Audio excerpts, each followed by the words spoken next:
Bueno, buenos días a todos.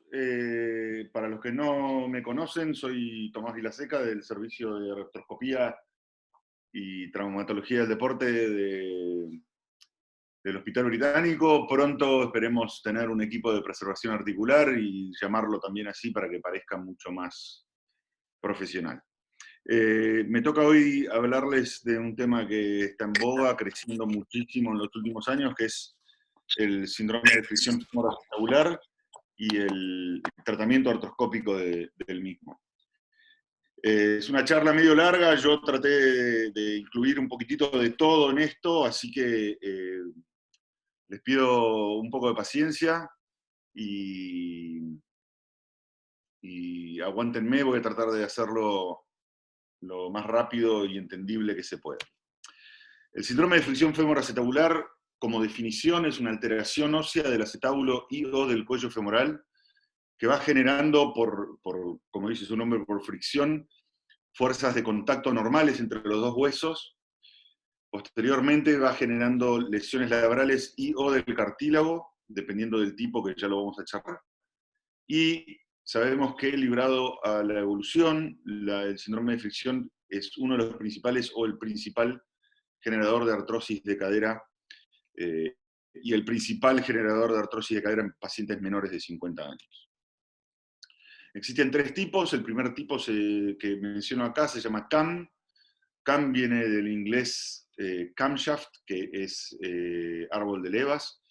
Básicamente es una anefericidad del cuello femoral. El CAM aislado representa, dependiendo de la serie, entre el 5 y el 10%. El tipo pincer, que es el otro tipo, que deriva el nombre pincer de la garra de un cangrejo. Aislado representa aproximadamente el 20% de los casos, y esto se debe a una cobertura aumentada, anormal, del acetábulo. Y el tipo mixto, que obviamente es las dos cosas, tanto deformidad tipo CAM como deformidad tipo pincer, que dependiendo de la serie oscila entre el 75 y el 80%. En nuestra serie acá, el mixto es más del 80%, ya eso pronto va a salir publicado, pero estamos hablando de por lejos lo más frecuente. Por lo tanto, vamos a tener que atacar ambas deformidades. En este video lo que vamos a ver es cómo actúa y cómo es la fisiopatología del pincer. Tenemos una sobrecobertura anterior. Esta sobrecobertura lo que hace es que cuando el cuello flexiona y rota, golpee sobre el labrum acetabular y sobre la ceja anterior. Esto empieza a generar un daño a nivel labral. El primer daño del pincer es labral. Secundariamente empieza a generar un desgaste del cartílago anterosuperior, y a medida que pasa el tiempo genera una lesión que se denomina por contragolpe en la zona de la ceja posterior. Le dicen a Rui que se silencie, por favor, que empieza a generar una lesión por contragolpe de la ceja posterior del acetábulo. Las causas más normales de esto son la sobrecobertura anterior, la retroversión acetabular, la coxa profunda, la protrusión acetabular y causas postraumáticas que generan una calcificación de la porción anterior del acetábulo, la ceja anterior del acetábulo. El CAM, a diferencia de eso, como veníamos mencionando, se produce por una alteración ósea a nivel del cuello, típicamente anterosuperior, en lo que sería en el cuello hora 3 a 12. Lo que va generando esto es, a medida que flexiona y rota la cadera con los ciclos de movimiento, esta jiba o exostosis empieza a colocarse entre el labrum y el acetábulo. Generalmente el CAM, a diferencia del pincer que lesiona primero el labrum, el CAM que genera primero el cartílago, lo va desprendiendo de la unión condrolabral y posteriormente el hueso subcondral, generando delaminación. A medida que pasa el tiempo, esto sí va generando lesiones por desinserción y cara articular del labrum. Las causas más frecuentes de esto sabemos que es el cierre excéntrico de la fisis, una barra ósea o una epifisiolisis. En el examen físico lo que vamos a hacer primero es paciente en decúbito dorsal, hacemos el test del impingement, test de fricción, o FADIR, que se llama, que es en 90 grados de flexión, aducir y rotar interno. Esto genera típicamente dolor en la ingle, aunque puede generar también dolor a nivel del trocánter o de la articulación sacroiliaca. Otra prueba que hacemos es la prueba de Faber, que es flexión, abducción, rotación externa, haciendo este pequeño rebote sobre la rodilla. Esto va generando como una presión de la cabeza femoral sobre el labrum anterior superior y genera dolor. También puede ser cualquiera de los tres lugares, lo más frecuente es el dolor a nivel inguinal. El log roll o el test de extensión de rotaciones en extensión, perdón, es un test que se hace para cualquier tipo de patología coxofemoral, generalmente genera dolor a nivel inguinal. También chequeamos la estabilidad de la cadera con el test de aprehensión, llevando la rodilla no afectada al pecho y la otra pierna llevándola a hiperextensión y rotación externa, a ver si eso genera dolor en la cara anterior. Eso se debería, o podría deberse, mejor dicho, a una inestabilidad capsular o cápsulo-labral que genera dolor en la cara anterior al trasladarse levemente la cabeza femoral hacia anterior. Después está esta prueba que se llama el test de rebote, que es en extensión, llevar la pierna en rotación externa máxima y soltar. Si el pie rebota, nos habla que la cápsula anterior está bien o indemne. Cuando hay una lesión capsular, y esto lo vemos más que nada en pacientes que sospechamos o lesión capsular o hiperlaxitud, la pierna cuando cae queda para abajo, no hace el rebote. Y obviamente documentamos toda la movilidad, la flexión máxima, a ver si eso duele.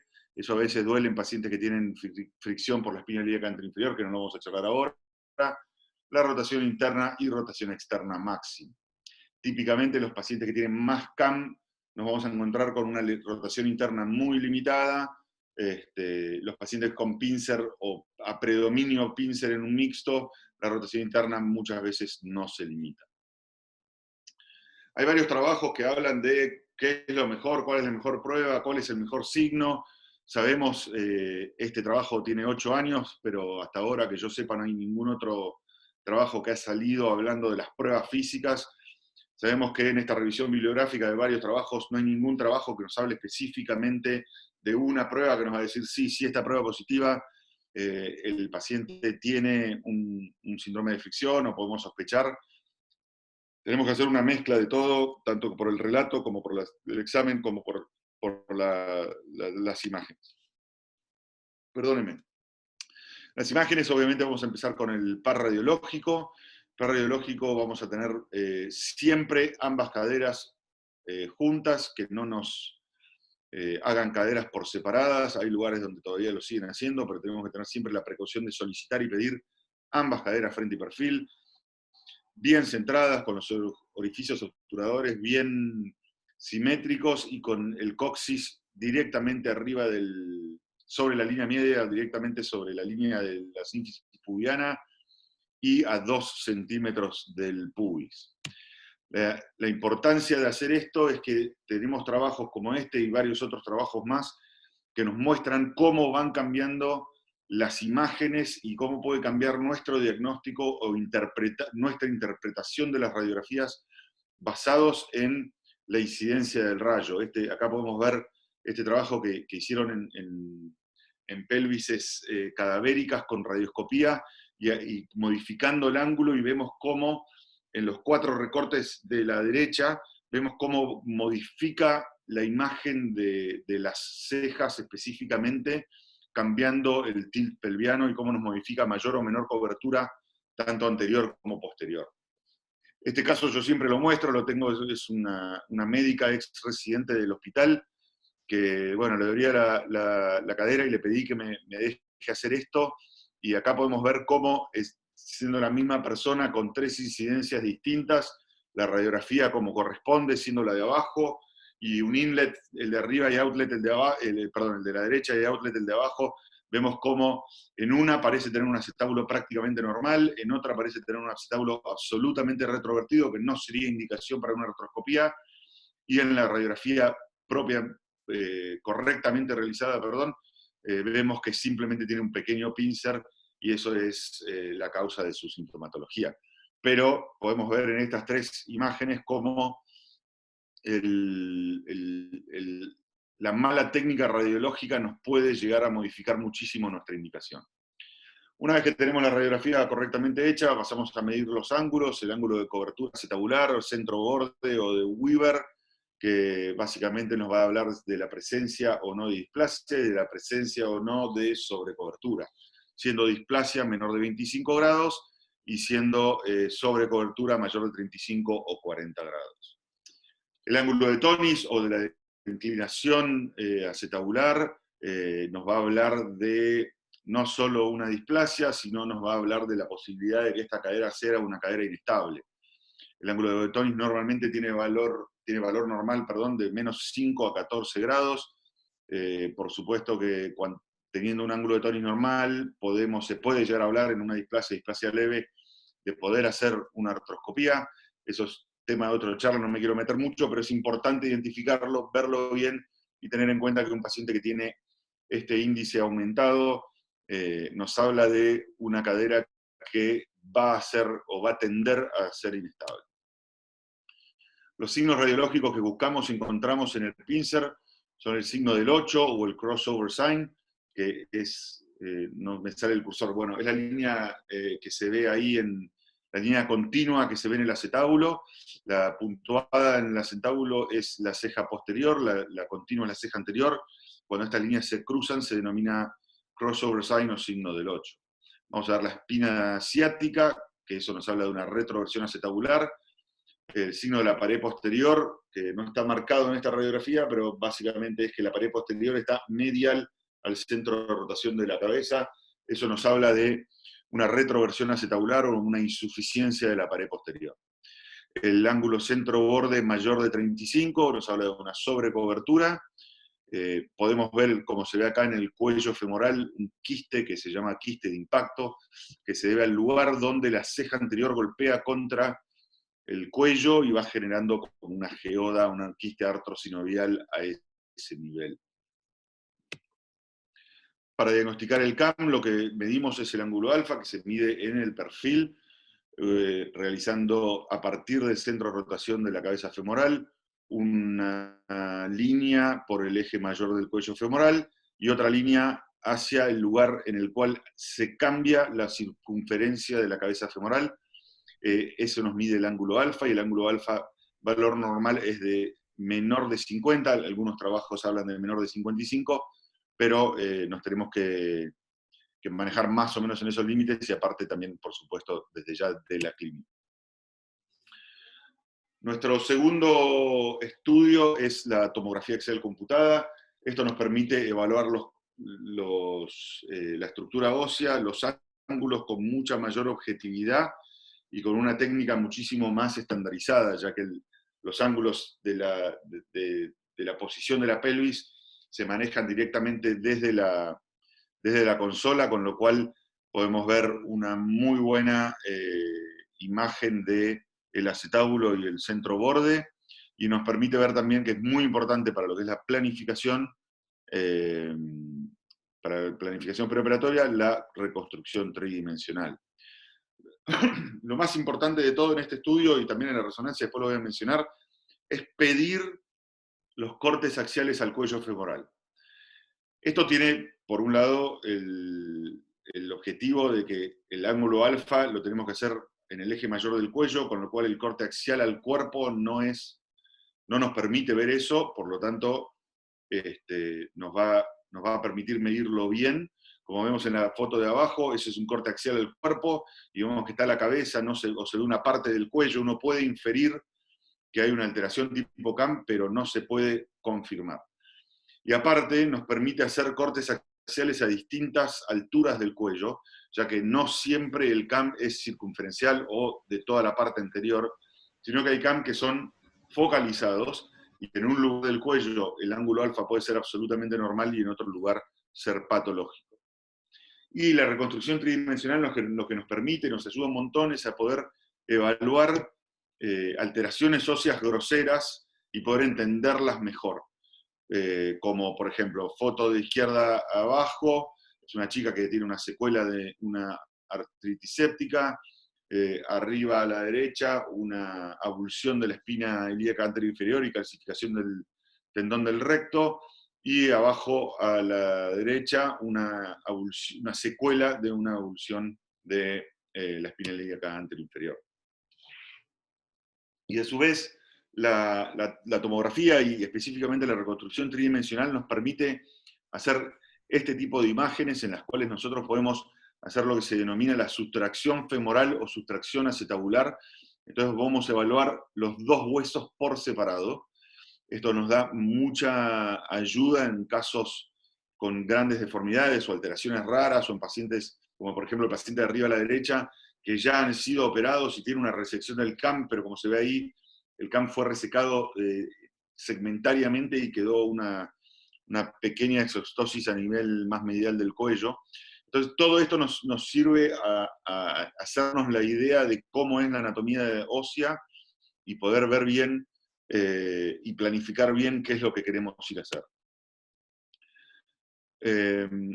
Este trabajo es un trabajo que yo siempre cito, que es un trabajo hecho en pacientes asintomáticos que se realizaban tomografía pelviana por otra razón, y acá en este trabajo vieron que entre el 30 y el 40% de los pacientes tienen alteraciones óseas compatibles con síndrome de fricción femoroacetabular, y que los pacientes que lo tienen, el 66% lo tienen en forma bilateral. La importancia de este trabajo es obviamente que uno, a pesar de tener estas alteraciones, no se tiene que quedar solamente con esto, sino que la tomografía o la radiografía son solamente una parte del diagnóstico. Hay muchos pacientes que tienen alteraciones óseas y no tienen dolor de cadera y por lo tanto no hay que hacer nada. Entonces hay que tener esto dentro de un contexto clínico. Y lo otro que pedimos habitualmente es la resonancia o artroresonancia. La resonancia obviamente lo que nos va a permitir ver es muchísimo mejor las partes blandas, el cartílago, el ligamento redondo, el labrum. Vamos a poder también ver lesiones musculares, tanto del psoas como de los glúteos, que también pueden dar sintomatología de dolor articular de cadera. Por lo tanto, esto es un estudio que hay que tener en cuenta, y la artroresonancia particularmente nos ayuda en que en los casos que le hacemos también el test de la lidocaína, para aquellos pacientes que nosotros no nos queda del todo claro la sintomatología, y poder hacerle el test de la lidocaína y ver si eso es positivo nos ayuda un montón a veces a poder determinar la conducta terapéutica. Nos va a ayudar también en los pacientes medio límites que por ahí tienen una artrosis incipiente de la cadera, poder ver y evaluar bien si hay edema subcondral, si hay irregularidad del cartílago, si hay geodas, que en algunos casos esto obviamente nos va a contraindicar la artroscopía y la cirugía de preservación, y vamos a ir a buscar otros resultados. Como mencioné antes, en la tomografía es fundamental pedir los cortes axiales al cuello femoral, como vemos los dos cortes de abajo, que nos permiten ver toda la extensión del cuello, la presencia del CAM. Estas son artroresonancias, pero en resonancias buenas hoy ya podemos ver una imagen prácticamente igual. Podemos ver el labrum, podemos ver el CAM, podemos ver el cartílago, y es fundamental pedir los cortes axiales, y es fundamental en resonancia pedirlas por separado. Si hacen ambas caderas, típicamente no lo hacen, y es un estudio que no sirve. Como ven arriba, lo mismo que comenté antes en la tomografía, una resonancia axial al cuerpo de ambas caderas para hacer diagnóstico no sirve para nada. A lo sumo nos va a servir en pacientes que sospechamos que tengan una necrosis o una osteoporosis transitoria, una fractura por estrés, pero no nos sirve esa imagen, no nos sirve en absoluto para poder realizar el diagnóstico de un síndrome de fricción femoroacetabular. El otro gran beneficio de la artroresonancia es para poder ver, como vemos acá, patologías sinoviales. Este caso en particular es una paciente que tiene esta condromatosis sinovial grosera que se ve acá. Paciente obviamente no consulta por bloqueos, altamente limitada la cadera, como ven, la cabeza femoral está totalmente deformada, producto de su condromatosis, y bueno, nos sirve para ese tipo de cosas. Otra charla, otra indicación de artroscopía de cadera, no nos vamos a meter demasiado en eso.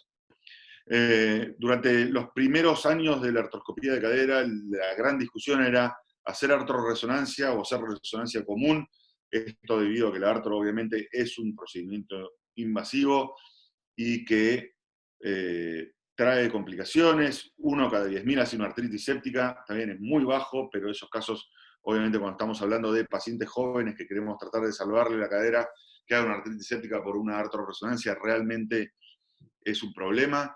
En los años 2000 la artrorresonancia era prácticamente indicación obligatoria. Hoy en día ya sabemos que haciendo una resonancia 3 Tesla logramos una imagen similar en cuanto a sensibilidad y especificidad para diagnóstico de lesiones condrales y acetabulares que la artrorresonancia, aunque como les comenté antes, la artrorresonancia aún tiene ciertas indicaciones. Una vez hecho el diagnóstico, vamos a pasar al tratamiento.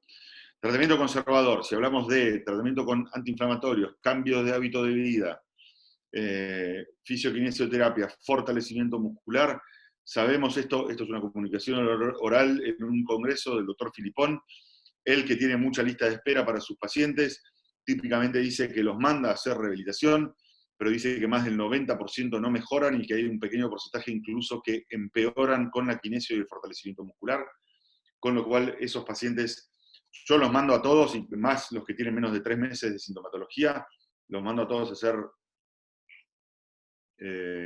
fisioquinesioterapia y fortalecimiento muscular, y no tengo una estadística formada, pero la gran mayoría vuelven sin ningún tipo de mejoría, o algunos, en el mejor de los casos, mejora intratratamiento, y en cuanto dejan la kinesiología, deja de mejorar. Entonces, ¿cuál es el tratamiento que voy a hablar yo hoy? Porque hay otros, el que voy a hablar yo hoy va a ser la artroscopía de cadera. Lo primero que tenemos que hablar de artroscopía de cadera, que hay 2 técnicas, la técnica en decúbito lateral, que ya prácticamente no se usa, y la técnica de decúbito supino. Acá estamos poniendo al paciente en mesa de tracción, el decúbito supino, la pierna a operar es la izquierda, se coloca al paciente con el rollo, como vemos ahí el rollo, el poste perineal bien acolchado de por lo menos 10 milímetros de diámetro. Se coloca primero la abducción y tracción de la pierna contralateral para que el poste apoye sobre la raíz del muslo y no sobre el periné. Luego se tracciona y se aduce la pierna a operar. En estos videos, vamos a ver en el video de la izquierda lo que hace el fémur con respecto al acetábulo cuando aducimos solamente. Eso nos permite separar la cabeza femoral del fondo acetabular para darnos un poco más de espacio para trabajar en esa zona. Y posteriormente hacemos tracción axial, como vemos en el video de la izquierda, cuando empieza a abrirse la articulación. Para poder hacer y realizar una artroscopía de cadera segura, necesitamos idealmente entre 8 milímetros y 10 milímetros mínimo de distracción. Por lo general logramos un poquitito más, y en algunos casos de sobrecoberturas muy, muy complejas, incluso no empezamos así, sino empezamos de otra manera. Después les comento. Entonces, ponemos al paciente en tracción, vamos a ir a trabajar sobre el compartimento central. Cuando estamos en el compartimento central, hablando del síndrome de fricción femoroacetabular, vamos a estar tratando específicamente la parte pincer de la patología, sea única o en un contexto de un síndrome mixto. Lo que realizamos es la tracción, colocación de portales, que ahora lo vamos a ver, capsulotomía interportal, la acetabuloplastia, que es la resección de una porción de la ceja anterior, y la reparación labral posteriormente.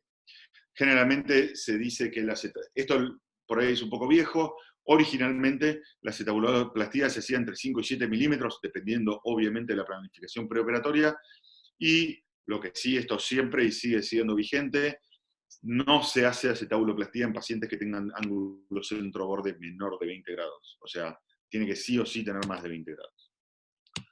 Acá vamos a ver la colocación del portal anteroexterno, que es el primer portal que colocamos, que esto lo realizamos bajo visión radiológica, colocamos una aguja espinal, tratando de no estar muy cerca de la cabeza femoral para no dañar el cartílago, y muy cerca del acetábulo para no perforar el labrum en nuestra entrada, aunque sabemos que la perforación, incluso en manos avesadas, del labrum es de aproximadamente entre el 5 y el 15%.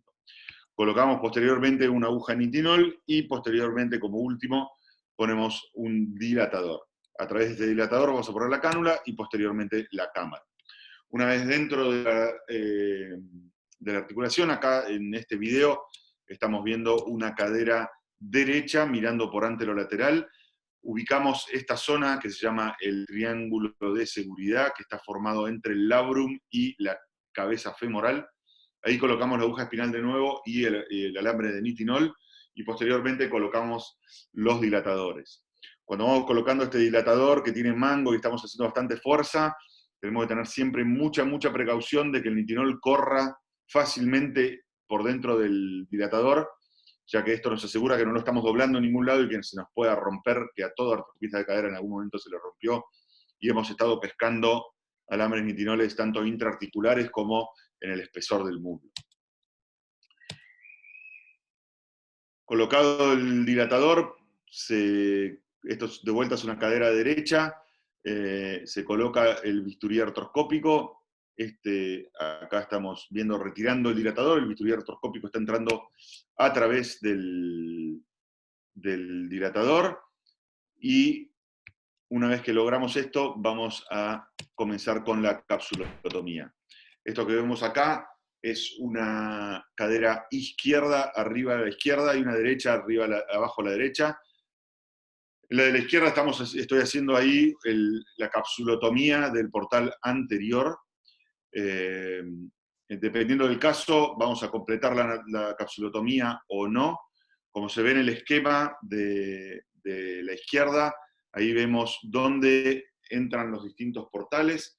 El portal anterolateral, bien digo, se coloca exactamente entre el ligamento isquiofemoral, el iliofemoral, y el portal anterior se hace inmediatamente anterior al ligamento iliofemoral. ¿Se puede seccionar todo esto? Sí, siempre y cuando no sea un paciente muy laxo o un paciente con una displasia leve, ya que esto nos puede generar una inestabilidad postoperatoria. Entonces, en algunos pacientes simplemente vamos a agrandar un poco el portal para tener una capsulotomía que nos permita movernos dentro de la articulación, y en otros pacientes masculinos con más limitación de la movilidad, sí vamos a hacer una capsulotomía completa. Una vez dentro de la articulación, hacemos el examen artroscópico. Acá podemos ver con el palpador la lesión labral a nivel anterosuperior. Esto es una cadera izquierda que estamos visualizando acá. A la derecha, el palpador está palpando aproximadamente en hora 3, y a la izquierda estoy mirando por anterior y el palpador está entrando por anterolateral. Buscamos el ligamento redondo y eso que se veía anteriormente, que es la imagen estrellada, que acá ahora se va a ver acá en la imagen de la izquierda, de la derecha, perdón. La imagen estrellada esa es la unión del cartílago trirradiado, y ese es nuestro parámetro de hora 12 en el acetábulo. Entonces sabemos, para orientarnos después a la capsulotomía, a la acetabuloplastía, utilizamos tanto la U del psoas a hora 3 como la zona estrellada a hora 2. Estas son fotos para que lo vean y es fácil de entender. Esto es una cadera derecha que en la foto de la izquierda estoy mirando por anterior, el palpador está entrando por anterolateral, se ve la ceja anterior del acetábulo, el palpador está colocado entre el acetábulo y el labrum. La foto del medio, una vez realizada la acetabuloplastía, ahora lo vamos a ver todo en videos, así que no se estresen. Y en la foto de la derecha vamos a ver, se ve ya la reparación labral realizada. Entonces, ya estamos dentro de la articulación, realizamos la capsulotomía, tenemos movilidad libre y cómoda. Lo primero que empezamos a hacer, manteniendo la mayor cantidad de tejido capsular, empezamos a realizar una disección de lo que se llama el repliegue capsulolabral, que es a nivel de la cara anterior del acetábulo. Yo acá estoy trabajando intracapsular, extraarticular, la articulación está hacia abajo, como se puede ver ahí. Realizamos una leve capsulectomía para que nos permita ver bien. Empezamos a disecar y desperiostizar la cápsula hasta llegar a poder observar el cambio de color. La cápsula es bien blanca y el hueso, como ustedes saben, tiene pequeño color nacarado. Entonces empezamos a ver, a medida que vamos disecando, empieza a asomar el hueso de la ceja anterior.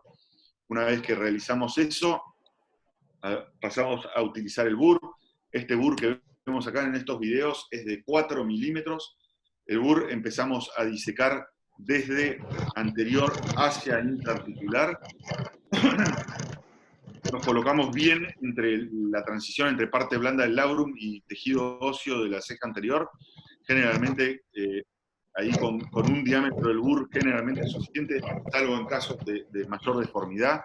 Y empezamos a profundizarnos hacia la articulación. A medida que nos vamos profundizando, empieza a cambiar el hueso. Nosotros vamos a empezar a ver hueso esponjoso, y a medida que vamos profundizando, empieza a aparecer de vuelta hueso cortical. Ese hueso, como se ve en el video de la derecha específicamente, ese ya es el hueso subcondral.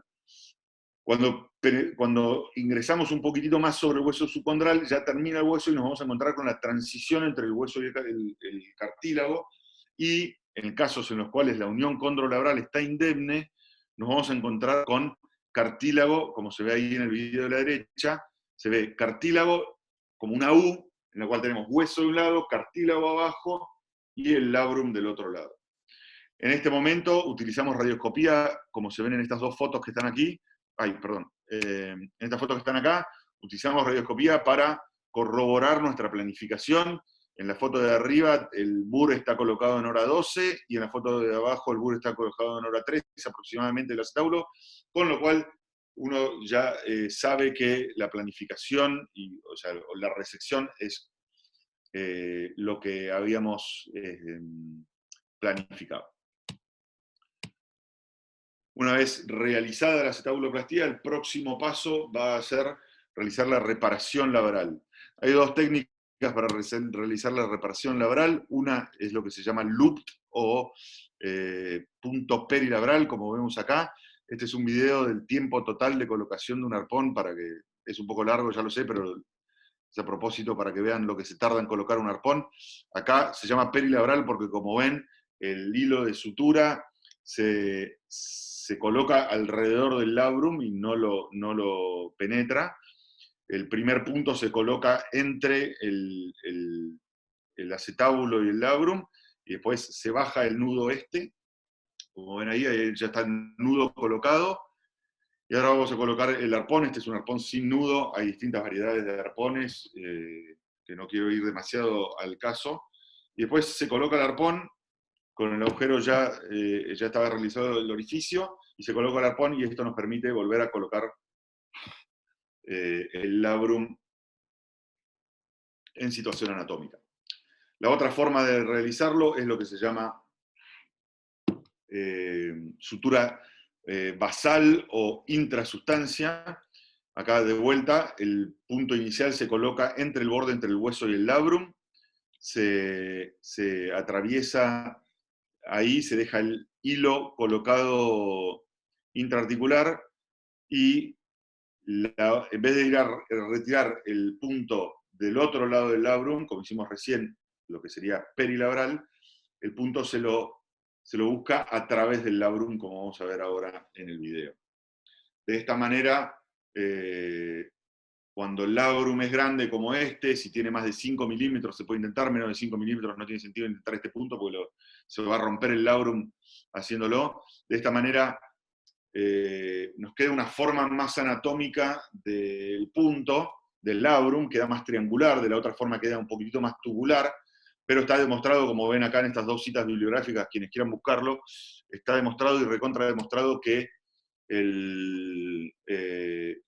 los resultados utilizando ambos dos tipos de puntos, incluso mezclándolos, porque a veces uno tiene un buen labrum lateral y puede hacer un translabral, pero en el labrum anterior es un poquitito más chiquito, se pueden mezclar, se puede hacer peri y trans, y los resultados son exactamente los mismos, con lo cual, desde esa preferencia de cirujano y cómo es cada labrum en particular.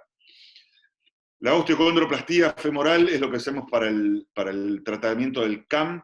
Acá ya terminamos de hacer todo lo que acabo de comentar, soltamos la tracción, pasamos al compartimiento periférico, ponemos la pierna en 30-40 grados de flexión para relajar la cápsula anterior, que nos permita más movilidad, con todas las rotaciones libres para poder ir, según flexión, rotación externa, interna, extensión, poder ir recorriendo toda la cara anterior del cuello femoral y poder resecar el CAM como corresponde. En el video de la izquierda lo que estoy haciendo ahí es la capsulotomía en T. Esto es otra rama de la capsulotomía. Anteriormente, como les mencioné, hicimos la capsulotomía interportal, y esto se llama en T porque es a 90 grados de la interportal a lo largo del eje del ligamento iliofemoral. Esto nos abre la cápsula anterior y nos permite ver bien todo el cuello anterior, como se ve ahí, todo el cuello anterior del fémur. Como se ve en los videos de la izquierda, estos son nuestros objetivos: poder ver, como se ve en el de arriba, el repliegue sinovial medial. Esto es la hora 6 del cuello femoral, y en el video de abajo vemos la zona orbicularis y los vasos retinaculares, que es hora 12.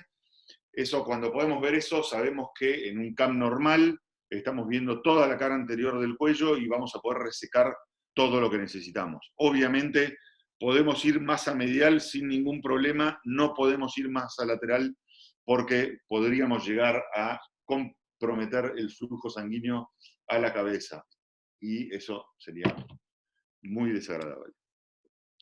Otra forma de tratar con la cápsula, específicamente en pacientes más laxos, es realizar lo que se llama la cápsula suspensión, que es lo que vemos acá.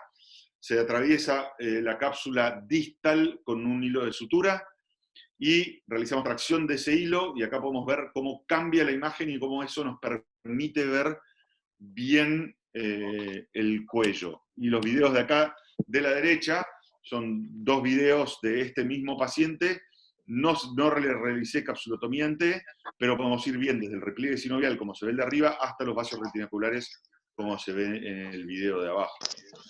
Obviamente esto hacemos y lo hago rutinariamente en pacientes que no tienen un CAM muy grande y muy distal.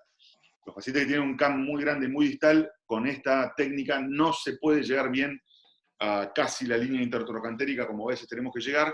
Entonces, en esos casos, sí o sí hay que hacer una capsulotomía en T. Una vez realizada la capsulotomía, identificado los vasos, identificado la repliegue sinovial medial, vamos a empezar a hacer la osteocondroplastía femoral. En el video este de acá arriba a la izquierda, lo que vemos es palpando la jiba. En este video se ve perfecto cómo está, es una cadera izquierda, ahí estoy palpando la jiba. Al principio del video, ahora va a arrancar de vuelta, se ve el labrum, y aproximadamente a 1 centímetro del labrum se ve ahí donde arranca la jiba. Se ve perfecto, ahí está el palpador ahora. ¿Y acá? La jiba y el CAM está siempre aproximadamente a 1 centímetro del reborde acetabular, con la pierna a 40 grados de flexión. Una vez identificado esto, colocamos el BUR. Con el BUR vamos a inicialmente delimitar nuestra zona proximal de resección, así no nos metemos dentro de la cabeza y no generamos un problema de sobre resección proximal. Entonces yo marco esta zona de hora 12 a hora 6, o 6 a 12, dependiendo de cómo me quede más cómodo, pero yo ya sé que de ahí a proximal no tengo que ir. Entonces arranco, marco esa zona y después empiezo a resecar hacia distal. Se va resecando toda esta zona, dejando el hueso obviamente lo más homogéneo posible, sin crestas que puedan llegar a traer un problema a futuro. Ahí vemos en el video de la izquierda, con el BUR realizando la resección bien medial. Esto es una cadera izquierda. Y en el video de la derecha vemos, bueno, ahí estoy regularizando, en realidad es una punta de Jaeger en un BUR, bien la zona lateral del cuello, que también el hueso ahí es considerablemente más blando, por lo tanto la punta de Jaeger común para regularizar está bien. Si fuese medial, eso necesitaría sí o sí hacerlo con el BUR. Una vez realizado esto, hacemos una inspección, como vemos abajo, se ve del repliegue sinovial medial, corriéndonos hacia lateral, vamos a poder evaluar toda la cara anterior del cuello femoral. Acá podemos ver el BUR colocado ahí, la zona de resección, la zona de transición, y llegando hasta hora 12.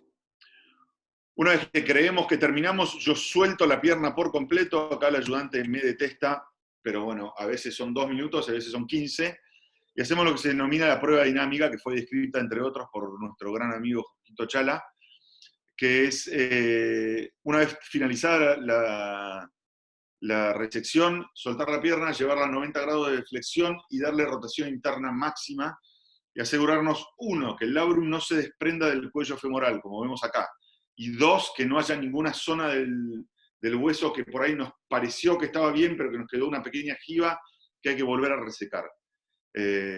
Ahí podemos ver cómo en rotación interna máxima ya no hay más roce, entonces nos quedamos tranquilos, decimos, listo, perfecto, nos vamos a casa, vamos en época prepandemia a tomar unos mates. A pesar de que este trabajo tiene mucho tiempo, el doctor Ganz nos hizo entender a nosotros todo esto, fue él quien lo describió y fue él el que nos enseña todo de esto, o nos enseñó todo esto, y sabemos que el tratamiento de el labrum roto o la lesión condral o lo que fuere, si no tratamos la deformidad ósea, va a ir al fracaso. Eso ya es conocimiento absoluto. De hecho, la causa principal de revisiones de artroscopía de cadera es la resección insuficiente de hueso, sea acetabular o femoral, pero la resección insuficiente de hueso es la principal causa de revisiones, con lo cual hay que tener muchísimo cuidado y los que vivimos de esto le debemos agradecer mucho al doctor Ganz, que empezó a hacer las osteotomías periacetabulares, porque gracias a eso hoy yo por lo menos tengo trabajo.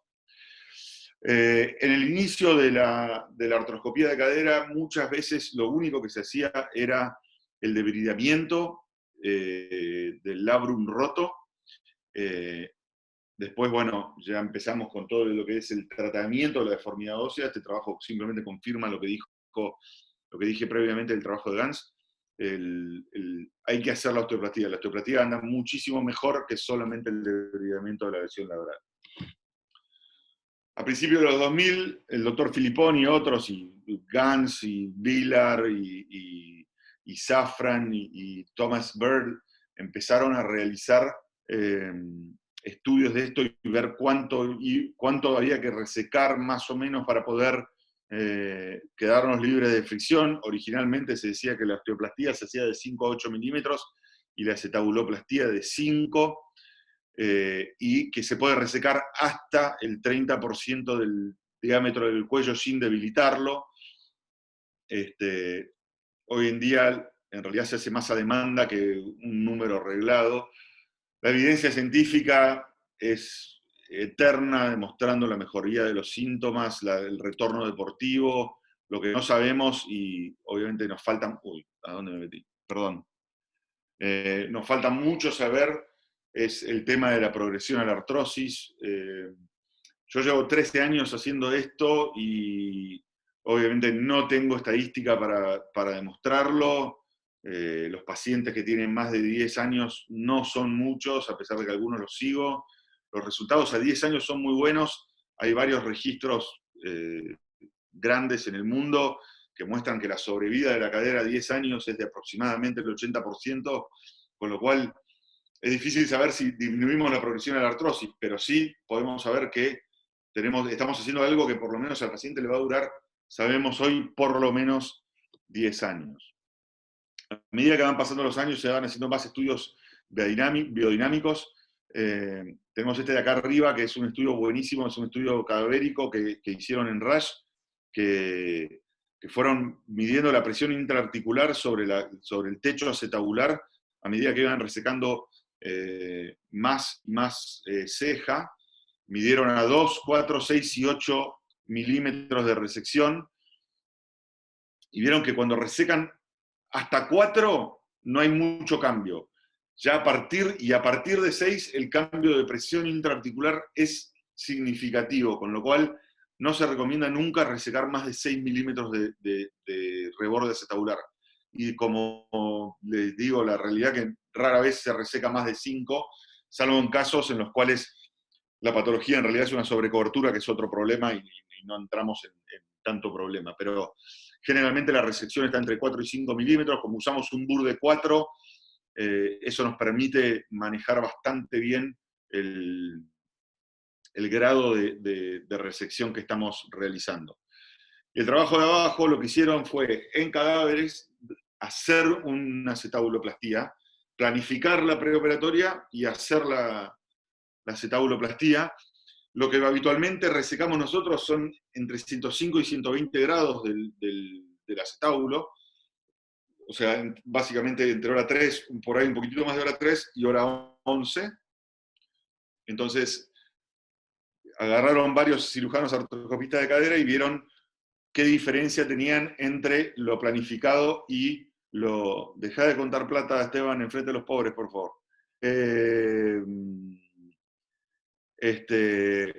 ¿Cuánto era la diferencia entre lo planificado y lo realizado? Y este trabajo viejo, yo creo que hoy esto sería mejor todavía. Tenemos una diferencia, en este trabajo, una diferencia de 18 grados entre lo planificado y lo resecado.